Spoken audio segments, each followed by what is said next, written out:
Exercise 1.2 पढ़ेंगे। जो पढ़ाए थे एक्सरसाइज 1.1 में उसके आगे कंटिन्यू कर रहे हैं। फर्स्ट टॉपिक दिया है इरेशनल नंबर। इरेशनल के बारे में 1.1 में बता दिए थे, लेकिन एक बार रिवाइज कर दे रहे हैं इरेशनल को। इरेशनल क्या होता है? √2, √3, √5, पाई या 0.100 ऐसे कोई भी टर्मिनेटिंग और नॉन टर्मिनेटिंग डेसिमल जो होगा वो हमारा क्या हो जाएगा? Irrational number. इरेशनल नंबर के बारे में बताए थे कि जो P/Q होता है, अगर ये P/Q के फॉर्म में है तो रेशनल नंबर, और अगर P/Q के फॉर्म में नहीं है तो इरेशनल नंबर होता है। ठीक है, यहाँ पे इस चैप्टर में जो हम लोगों को पढ़ना है वो लोकेट करना है √2 की वैल्यू नंबर लाइन पे। नंबर लाइन अगर हम कोई बना दें तो वहां पे हम बड़े इजिली 1, 2, 3, 4, 0, -1, -2, -3 इन सारी वैल्यू को लोकेट कर सकते हैं। लेकिन जो वैल्यू आती है रेशनल नंबर, उसकी वैल्यू अगर लोकेट करनी हो जैसे √2, √3, √5, पाई या इसकी, तो उसकी वैल्यू हम कैसे लोकेट करेंगे वो समझते हैं।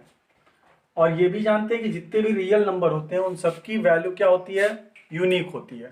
ठीक है, उन सबकी वैल्यू क्या होती है? यूनिक होती है। तो यहाँ पे हम समझेंगे कि √2 को पहले कि √2 को नंबर लाइन पे हम कैसे लिखें। फर्स्ट एग्जांपल दिया, locate √2 on the number line. तो √2 को नंबर लाइन पे लिखने के लिए सबसे पहले हम एक यूनिट स्क्वायर बनाएंगे। यूनिट स्क्वायर मतलब जिसकी चारों साइड क्या हो? 1 1 यूनिट हो। ठीक है, एक यूनिट स्क्वायर बनाएंगे OABC, और सबकी साइड क्या होगी? 1 1 यूनिट 1 यूनिट। अगर ये OA और OAB ये दोनों 1 1 यूनिट हो तो by Pythagoras theorem, Pythagoras theorem से क्या होगा? हम जानते हैं कि जब भी दो साइड आपस में क्या हो? परपेंडिकुलर हो या 90 डिग्री का एंगल बनाती हो, दोनों बात एक ही है, तो जो थर्ड लाइन होती है OB, ठीक है, वो क्या होता है? वो दोनों साइड्स के स्क्वायर के सम के रूट के इक्वल होता है। इसका मतलब क्या हुआ कि अगर हमें OB फाइंड करना हो तो OA square plus AB square दोनों का स्क्वायर करेंगे, ऐड करेंगे, फिर स्क्वायर रूट निकाल लेंगे, तो ये हमें OB फाइंड होगा। तो यहाँ पे हम बता रहे थे कि OA और AB की वैल्यू क्या है? 1 1 यूनिट है। तो यहाँ पे हम करेंगे क्या? 1 यूनिट लेंगे, तो OB की वैल्यू क्या होगी? 1 स्क्वायर प्लस 1 स्क्वायर, 1 1 का स्क्वायर करेंगे 1 ही होगा, 1 + 1 क्या हो जाएगा? 2। यहाँ पे वैल्यू क्या आ गई? √2। मतलब जो हमारा OB है वो क्या है? √2 है। अब इस नंबर लाइन पे इसको ड्रॉ कैसे करेंगे वो समझते हैं। ये जो 0 है उसको मान लेते हैं O, और ये 1 जो है इसको ले लेते हैं A। 0 से 1 के बीच की दूरी 1 ही है। कंपास से देख रहे हैं, कंपास यूज करिएगा। यहाँ पे हम कंपास नहीं मेरे पास है, और यहाँ पे 1 से जो 1 है इस पे एक परपेंडिकुलर लाइन ड्रॉ करेंगे, और उसको भी हम कितना लेंगे? 1 यूनिट ही लेंगे। कंपास से यूज करके जितना ये होगा उतना ये भी ले लेंगे। ठीक है, और ये वाली लाइन हम इस वाले पॉइंट को ले लेते हैं B। अब O से B को मिलाते हैं, तो हम जानते हैं कि ये 1 है, ये 1 है, तो जो OB होगा वो क्या होगा? √2 होगा। तो √2 हो गया। तो अब कंपास का यूज करिए और O को क्या मान लीजिए? सेंटर, और B को मान लीजिए, O से B क्या हो गया? रेडियस। अब एक आर्क यहाँ पे डालिए, ये हुआ। अब जो ये आर्क है, ये डिस्टेंस और ये डिस्टेंस दोनों इक्वल ही है। ठीक है, तो यहां से O से इस पॉइंट को कोई भी पॉइंट ले लें हम, यहाँ पे BC यूज किया गया, D।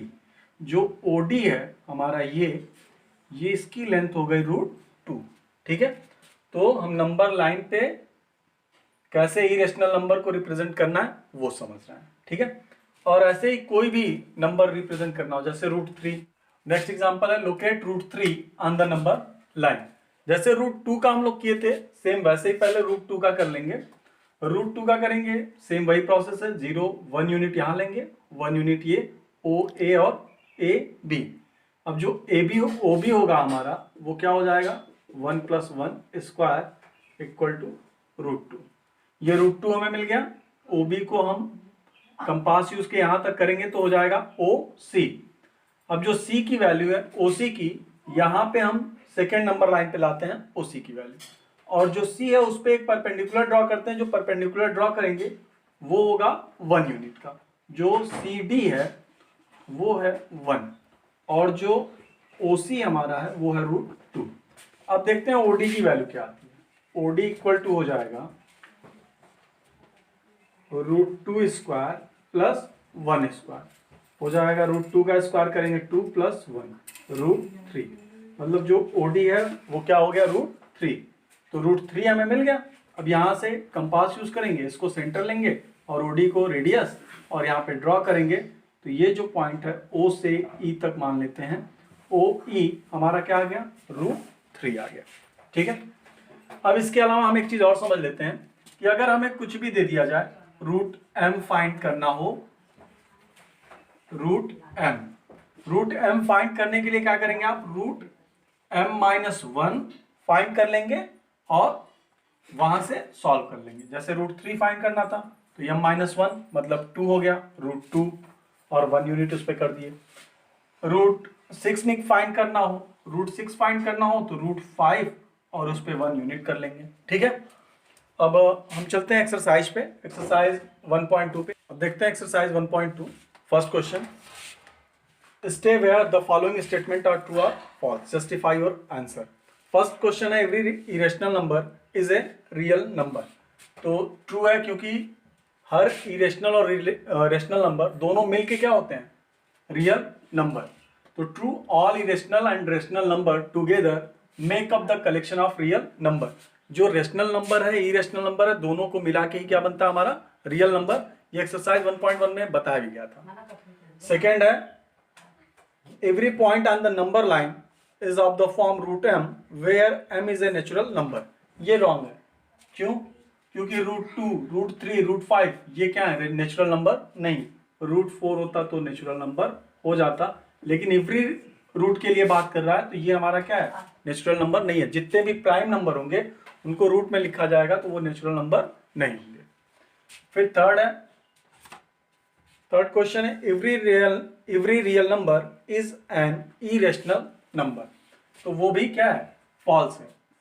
ठीक है, all rational number are also real number. यहां पे केवल दिया गया है every real number is an irrational number, तो इरेशनल की बात कर रहा है, लेकिन रेशनल नंबर भी क्या होते हैं, रियल नंबर ही होते हैं। ठीक है, फिर सेकंड क्वेश्चन है are the square root of all positive integers irrational if not given an example of the square root of a number that is a rational number। तो square root of positive integer are not irrational number. ठीक है, square root of positive integers are not irrational. Example की बात कर रहे हैं तो example में देखिए √4 क्या हो जाएगा, 2 हो जाएगा ना, ये क्या है, रेशनल नंबर है। √16 ये क्या हो जाएगा, 4, ये भी क्या है, रेशनल नंबर है। ठीक है, थर्ड दिया हुआ है so how √5 can be represent on the number line. तो √5 को हमें नंबर लाइन पे रिप्रेजेंट करना है। इससे पहले 2 एग्जांपल बताए थे, √2 और √3 का। तो √5 का हमें करना है तो हम नंबर लाइन ड्रॉ करते हैं, 0 1 2 3 -1 -2। यहाँ पे √5 का आ गया ना, तो √5 का मतलब हम क्या कर दें, √5 -1 मतलब √4, और √4 को हम क्या लिख सकते हैं, 2 लिख सकते हैं। तो इसका मतलब ये तो 2 हो गया, 0 से O से A तक, और A पे एक परपेंडिकुलर ड्रॉ करेंगे जो कितना होगा, 1 यूनिट होगा। ठीक है, इसको लेते हैं B और इसको ड्रॉ करते हैं, मिला देते हैं O से B तक, O से B तक। देखिए O से B तक जब मिलाएंगे तो वैल्यू क्या होगी, OB इक्वल टू क्या हो जाएगा, OA square plus AB square. OA square मतलब 2 स्क्वायर प्लस AB स्क्वायर मतलब 1 स्क्वायर, तो ये हो जाएगा 4 + 1, ये हो गया √5। जो OB है वो क्या हो गया, √5। अब क्या करेंगे, कंपास लेंगे, इसको ले लेंगे सेंटर और OB को ले लेंगे रेडियस, और यहां से ड्रॉ करेंगे नंबर लाइन पे। ये हमारा O से D तक, OD जो है हमारा वो कितना हो गया, √5। ठीक है, √5। बाकी नेक्स्ट है